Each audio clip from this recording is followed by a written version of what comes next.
Welcome to 7:30. Tonight, inside the police operation, netting a new breed of internet predators. This type of crime is probably the most evil, the darkest abuses that we're seeing so far. And the performance that brings home a world without sight or sound. The audience's senses start to deteriorate, so their vision becomes blurry. How can we make people deafblind so they can really get to appreciate sometimes a sense of isolation? Those stories coming up, but first tonight, Labor Senator Sam Dastyari has bowed to growing pressure and quit the front bench. The senator's been in strife for asking a Chinese company to pay his bill for overspending on travel expenses. Just a little over 24 hours ago, Senator Dastyari held a press conference saying he'd learned a lesson and wouldn't be stepping down. Tonight, that's changed. Political correspondent Sabra Lane joins me now from Canberra. Sabra, what's different today than yesterday? Well, Lee, Sam Dastyari had become a distraction for the Labor Party and the leader Bill Shorten, and both men seem to belatedly recognise that today. Senator Dastyari held a news conference yesterday that you were at, where he offered to answer all the questions that journalists had, but he still could not explain, and he never really attempted to clarify why he'd asked a company with strong links to the Chinese government to pay for an overspend on staff travel expenses. Now, that news conference was really, really awkward. It was a kind of a 101 in what not to do. The senator said that he had everything had been declared, it had been done according to the rules, that he'd done nothing wrong. But perceptions are everything in politics. It didn't look good for him, and it was clear that scrutiny of his expenses was going to continue. And he and Bill Shorten recognised that today and concluded that it would distract from what it wanted to prosecute, with Parliament resuming again next week. Bill Shorten and the senator spoke after his press conference yesterday, and they spoke several times today before Senator Dastyari offered his resignation this evening. Now, he called a news conference and took no questions in announcing his decision. This has been a difficult week, and this afternoon I've made a difficult decision. Today I spoke to my leader, Bill Shorten, and offered my resignation from the front bench, which he accepted. From the beginning, I freely admitted that I made a mistake. I made all the necessary disclosures, and what I did was within the rules, but it was wrong. I fell short of the duty I owe to the people I'm so proud to represent. I accept that, and I'm here to make it clear I accept the consequences. I'm not a shy person. I've never been afraid of the spotlight, but in the past week, it's clear that the ongoing examination of my behaviour is taking attention away from bigger issues facing Australia and Australians. Yesterday, I called a press conference and answered questions. Today, I've reflected on that and decided that wasn't enough. It's clear to me now that this has become a distraction. The last thing a government as bad and divided as this one deserves is a free pass. I refuse to be the reason they escape proper scrutiny. I made a mistake, and I'm paying the price for that mistake. The Labor Party owes me nothing, and I owe the Labor Party everything. I will continue to serve with pride as a Senator for New South Wales, and I look forward to serving a Labor government in the near future in whatever capacity I can. Sabra Lane's still with us in Canberra. Sabra, what's the opposition leader Bill Shorten had to say? Well, Lee, he has issued a statement this evening saying that the senator made a mistake and he's paying a very heavy price for it. Mr Shorten says it's a measure of the man that he can stand up, admit he got it wrong and accept the consequences. Now, Mr Shorten's statement says Senator Dastyari is a young bloke with a very bright future and a lot more to offer Labor and the Australian people. But questions being asked about Mr Shorten's judgment in not acting earlier and asking for the senator to stand aside sooner. This matter's sparked a lot of discussion about a broader issue, foreign donations in politics and the influence that they may have. Is that subject going to fade away with Sam Dastyari's resignation? Look, it's not going to fade away. The payments involving Sam Dastyari were not donations, but the political parties are using this issue to discuss the issue of donation reform.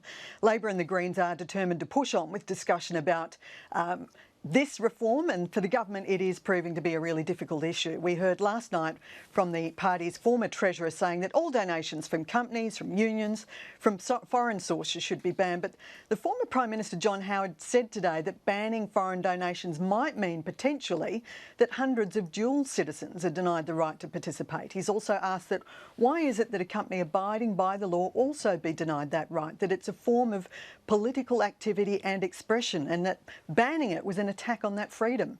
And Mr Howard also made the point that there needed to be timely disclosures. Now, on that point, everyone seems to agree, Lee, so that might be the starting point. OK, Sarah Lane, thank you very much. The government considers Sam Dastyari's scalp its own. I spoke to the Treasurer, Scott Morrison, in Sydney a short time ago about this and other stories in the news today, including the release of Australia's national accounts figures. Scott Morrison, thank you for being with us. Thank you, Lee. As we've heard, the Labor Senator Sam Dastyari has resigned. Does this set a benchmark or even sound a warning for any politician who's getting a little bit too cosy with donors or other interested parties? Well, firstly, who would have thought that Sam Dastyari had higher standards than Bill Shorten? I mean, it's Sam Dastyari who's taken this decision to say. It was Bill Shorten who was continuing to defend him. There was no new information. All of that was very clear. So Sam has taken that decision today, and Bill Shorten was nowhere to be seen. I think that's disappointing because Bill Shorten should have had this sorted days ago because the facts of this matter were uncontested. But the issue here about broader issues of donations, that's really not what has happened here. This is about an individual who got a donor with whom they must have had a very, very tight relationship to cover off a debt. Now, that's complicated by the fact that it also was a donor with links to the Chinese government, and there were all those other issues around the statements and other things that he'd done in relation to Chinese foreign policy. So, I mean, this was, quite an extraordinary instance, and it was just surprising it took the Labor Party so long that there was a problem. But nonetheless, don't you think that the discussion it's opened up shows that voters are a little bit uncomfortable with this idea that companies, individuals can donate money to political parties when they have a vested interest in the outcome of policies that those politicians manufacture? Well, this is why we have donation disclosure laws and all of those sorts of things. But again, Lee, I stress, this is a very different circumstance to what you're talking about with just general donations. It has morphed into a broader discussion. Sure, it raises those questions, and particularly now that he's resigned, as he should have. Do you think there's a need for reform of the broader donations regime? Well, I think the Joint Standing Committee on Electoral Matters and the Special Minister of State is open to go and look at those questions, and we've been saying over the last couple of days, well, that's a very legitimate area of discussion, inquiry and debate. Do you think foreign donations should be banned? Well, I'm happy for the Special Minister of State and the Joint Standing Committee. I used to sit on that committee at one point. So you must have an opinion. So what do you reckon? Well, we will allow that committee to follow its process, take submissions if that's what they wish to do. And I think they're obvious questions that you can now entertain. But Labor was seeking to raise those issues as a distraction from what Senator Dastyari had done, and Bill Shorten has still nowhere to be seen. Let's turn to the national accounts figures that came out today. It's government spending that's helped boost the economy in the June quarter. How does that square with your rhetoric that we need to cut government spending? It was government public final new demand in one quarter. Over the course of the year, the contribution of growth of that element was 0.7%. Now, net exports was 1.6, household consumption was 1.5, dwelling investment was just under that 0.7 figure.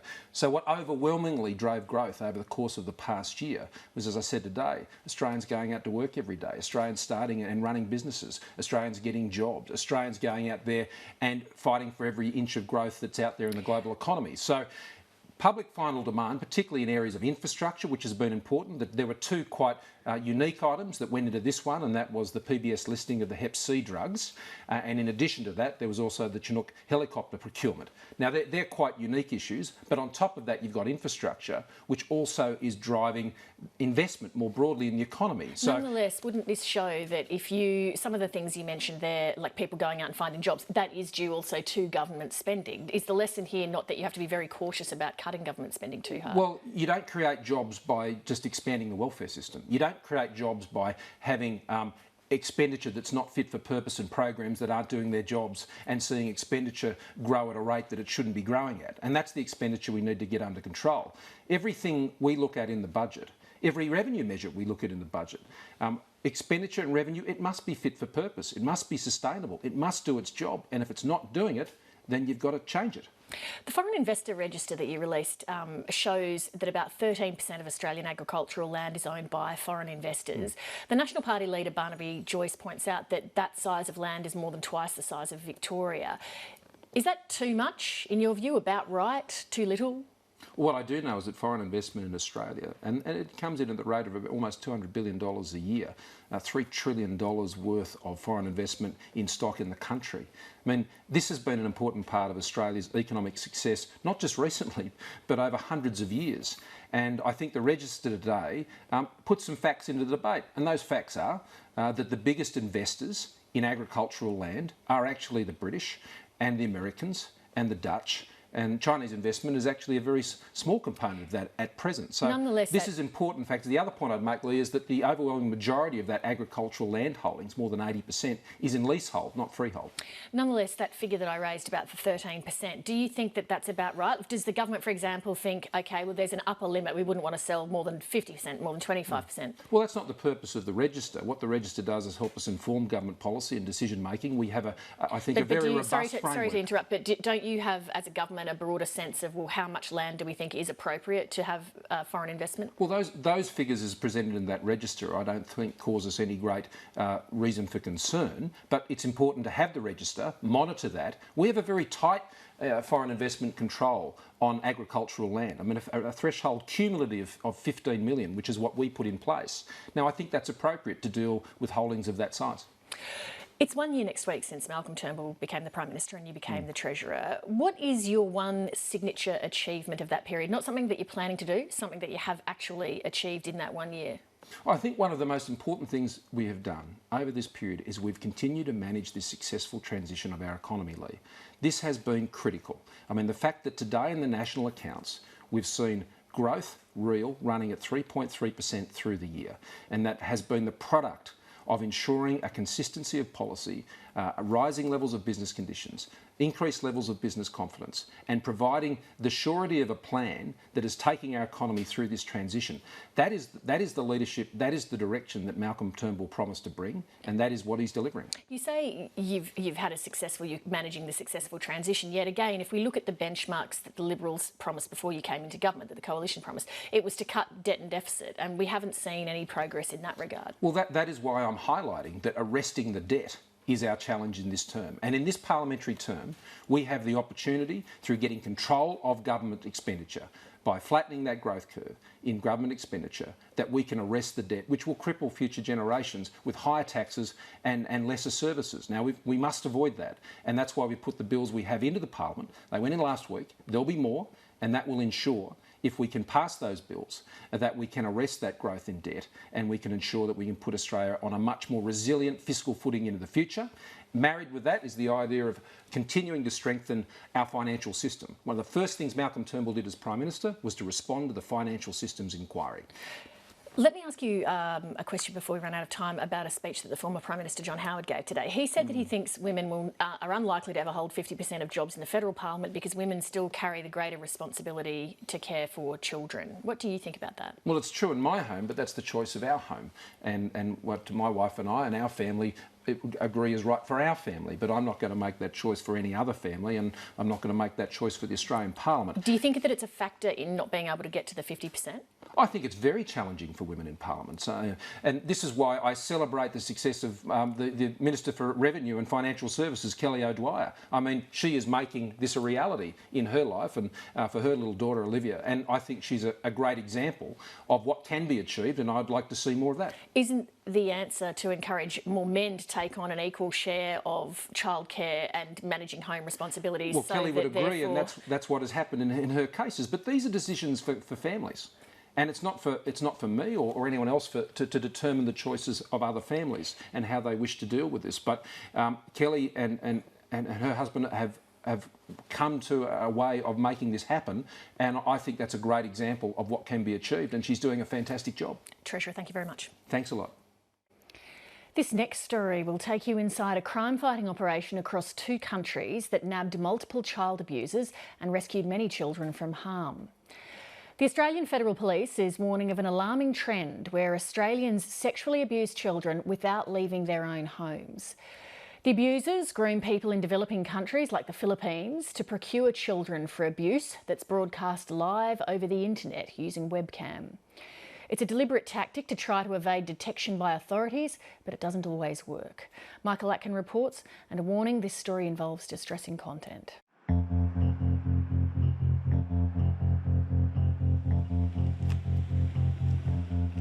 At the end of his working day, 42-year-old Kyle Dawson came home to a secret world. An online world where he would direct a Filipino woman named Joanne to perform sex acts for money. But it wasn't enough. He engaged the adult there online, and then there was what we would call a grooming method, whereby through his conversations and by the way he engaged, he then encouraged them to bring children into these child exploitation shows. This type of crime is probably the most evil, the darkest abuses that we're seeing so far. Over Skype, Kyle Dawson was taken inside a Manila slum where he paid Joanne to carry out the sexual abuse of her 3 young relatives. 2 sisters and 1 boy, and the suspect, the facilitator or the provider, is their aunt. And so even that alone is really just disturbing. The sexual abuse of the children was live streamed via webcam from Manila to Dawson's home. The online predator can direct the abuse on the child themselves, or the child doing it with another child. On average, he was paying $60 for pay-per-view to the Philippines. $60 seems like a low amount to you and I. In those high-risk jurisdictions, $60 is a reasonable sum of money. The live streaming meant it was virtually impossible for authorities to police the crime. It's no different to you or I if we were going on communicating between each other on FaceTime or Skype, where you're on a conversation with another person and so there's no record of the conversation you're having during that time. But Dawson was leaving a trail for the Australian Federal Police to find by also downloading vast amounts of child abuse material. In March last year, the AFP raided his Brisbane property. Upon the arrest of Kyle Dawson and the seizure of his computer equipment, they were able to identify the location of some of that live streaming child abuse in the Philippines. Kyle Dawson had recorded those shows to watch at a later date. And so it was because he had recorded those, and potentially with the intent to share or watch again, that there was stored material that could be used as evidence. In the Philippines, authorities launched a sting operation with the NGO International Justice Mission. Joanne was preparing her nieces and nephew for more live streaming abuse when authorities intervened. That's when the police actually started to go into the house and arrest the suspect and rescue the children. And so they're being provided with psychological care, especially trauma-informed care.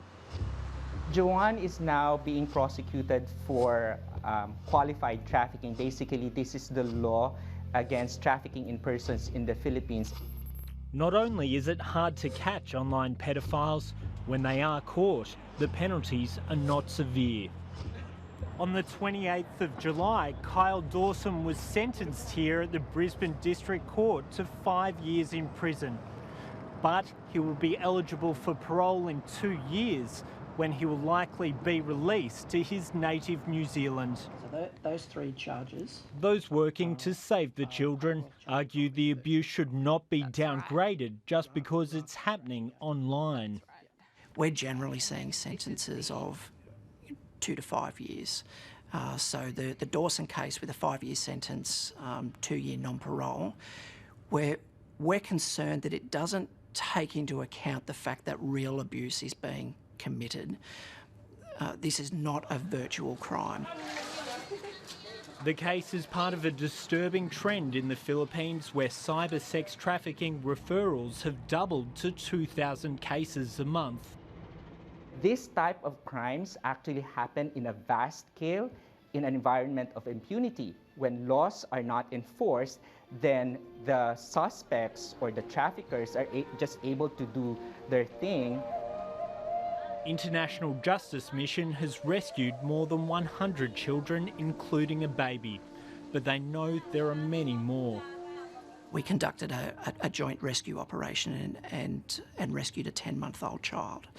And we know that our law enforcement partners this year rescued a baby that was much younger. And so these are being asked for, stipulated, requested by pedophiles here in Australia. Well, certainly we're seeing, as I said, an alarming trend of Australians that are engaged in this activity. In 2014, we received about 4,500 referrals of child exploitation material. And in 2015, it was 11,000. So this is a global trend. 7:30 can reveal the case of another Australian, 71-year-old Brian Douglas Cole.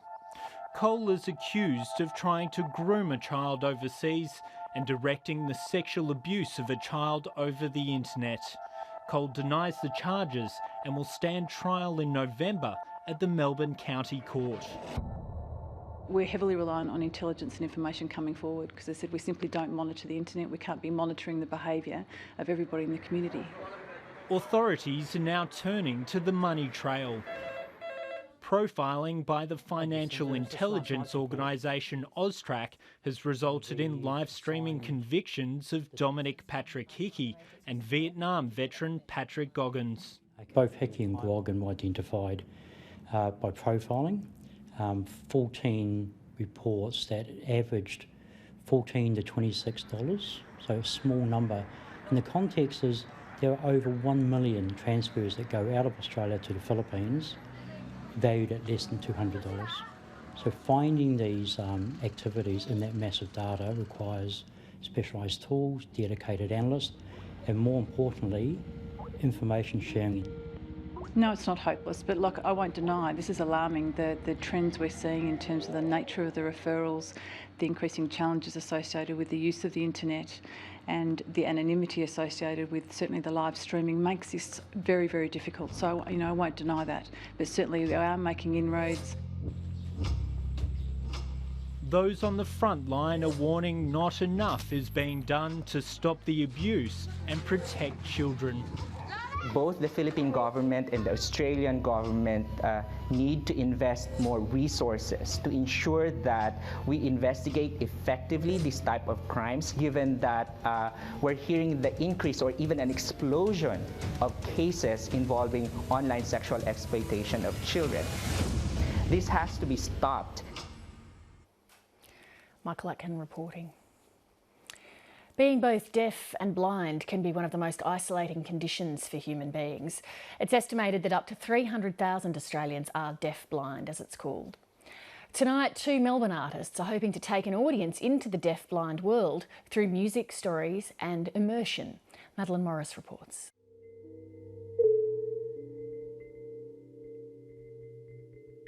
This bus stop I'm sitting at is a nondescript bus stop. No matter how much I turn up my hearing aids, I can't hear the traffic. God, it would only be so easy, It could be all over it within a matter of minutes, perhaps seconds. My name is Michelle Stevens, and I'm actually one of the performers in Imagine Touch. Oh, it's lovely seeing you again. Oh, good to see you again. Beautiful. Hey, shall we have a slight cigarette? Good idea. So this concept we came up with is sort of saying, how can we make people deaf-blind so they can really get to appreciate sometimes the sense of isolation, the sense of frustration, also the sense of sometimes not knowing what's happening, the sense of achievement. I would like us to try scene 1. My name's Jodie Mundy and I'm the Artistic Director of Imagine Touch.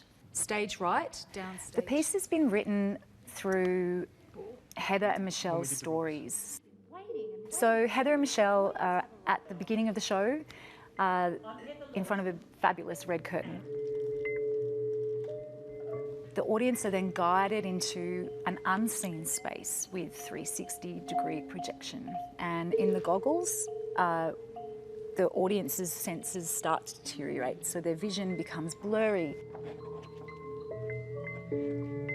In the headsets, they hear electronic signals, and the world of Michelle's experience of deterioration of sound with Michelle playing piano in the background. I learned piano at school when I went to blind school, and about 22 years ago I lost my hearing due to chronic ear infections.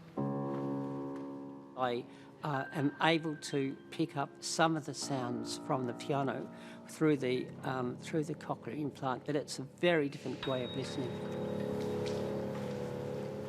The piano is really, really important to my life because it gives me a sense of belonging. After practicing, it feels like a sense of floating. So in actual fact, I much rather be with a piano sometimes than people. My name's Heather Lawson, and I'm speaking through an interpreter who's putting my sign language into English for me. I was born deaf myself. I could see in my younger years, and I lost my sight through Usher's syndrome. This is Heather speaking. It's been 5 years now, and I've barely left home. I just want to lie in bed. There are people who keep coming to my front door, telling me that I need to learn how to use a cane. I want to leave the house, but I am so terrified. Heather and I have had to learn to develop our trust in people, and also this is how the audience will actually learn about how to trust somebody, and some people can find that a really hard concept to understand. Another thing about deafblind people that is a really important principle for us to know is when they meet someone, they feel their hand. Sometimes they don't know if they're a man or a woman. They don't say, what skin colour are you? What's your sexual orientation? What religion are you? If they feel good and they're a nice person, that's all that matters. And I think that is just really profound.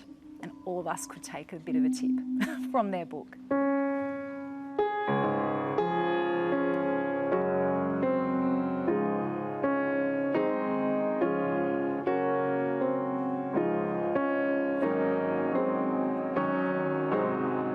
This is their life, you know, everyday life. And then this is, for me, it's only 10 minutes, you know, matter of short time. So I felt they're amazing. These deaf-blind people are amazing. Just getting a sense of their world, basically, is very limited. And that's the first time I felt that today. Wow. Awesome.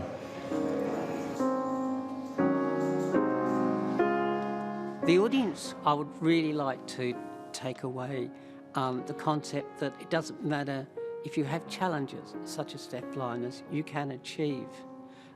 I want them to sort of think that they can get over the challenges, because Heather and I have done that, I believe, very successfully.